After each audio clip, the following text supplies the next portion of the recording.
আজকে আমরা দেখব সিলিন্ডারের সমগ্র তলের ক্ষেত্রফলের ইকুয়েশন কিভাবে এগুলো আসে।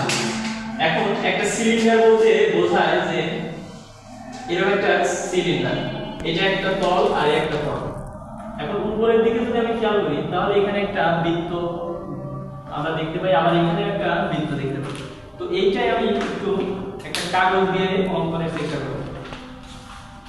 এই কাগজটা যদি আমরা এরকম ভাঁজ করি তাহলে একটা সিলিন্ডার তৈরি হবে। এখন এই সিলিন্ডারের এই দিকে একটা বৃত্ত, আবার এই পিছন দিকে অন্য একটি বৃত্ত। এখন আমাদের উদ্দেশ্য হচ্ছে সমগ্র তলের ক্ষেত্রফল, এই একটা তল এবং এই তলের ক্ষেত্রফল নির্ণয় করা। এখন সেটা আমরা দেখব। তো বৃত্তের ক্ষেত্রফলের সূত্র আমরা জানি, যেহেতু দুইটা বৃত্ত এখানে তৈরি হয়েছে, এই একটা বৃত্ত আর এই একটা বৃত্ত। এখন দুইটা বৃত্তের ক্ষেত্রফলের সূত্র আমরা জানি যে পাই আর স্কয়ার আর অন্য একটা পাই আর স্কয়ার। এখন আমাদের মেন উদ্দেশ্য হচ্ছে এই যে আমরা ভাঁজ করেছিলাম, এই ভাঁজ করার এইটুকুর ক্ষেত্রফল আসলে কত। এখন এখানে একটা হাইট তথ্য যে এইটাতে আমরা ভাঁজ করেছি, এটা যদি ছাড়াই তাহলে এটা একটা আয়তক্ষেত্র হবে।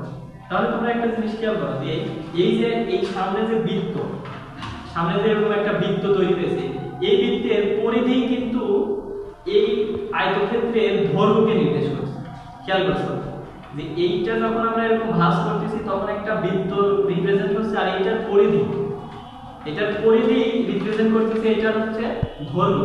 তাহলে আমরা কিন্তু সহজেই এইটার ক্ষেত্রফল নির্ণয় করতে পারবো, যেহেতু এই দৈর্ঘ্য রিপ্রেজেন্ট করতেছে বৃত্তের 2 পাই আর, মানে পরিধিটা কি নির্ণয় করতেছে, এর হচ্ছে দৈর্ঘ্যটা। এখন এটা যখন আমরা আবার মুড়াই, এরকম সিলিন্ডার তৈরি করি, এটার উচ্চতা কিন্তু আবার নির্দেশ করতেছে এই আয়তক্ষেত্রের হচ্ছে প্রস্থ। তাহলে এটা সেই সিলিন্ডারের উচ্চতা। এখন একটা এই দুইটা যদি আমরা গুণ দিই তাহলে এইটার ক্ষেত্রফল পেয়ে গেলাম, আর এইটার ক্ষেত্রফলই সেই সিলিন্ডারের হচ্ছে এই গায়ের ক্ষেত্রফলগুলো নির্দেশ করছে। সেই জিনিসটা এখানে লেখা হচ্ছে যে 2 পাই আর গুণন h।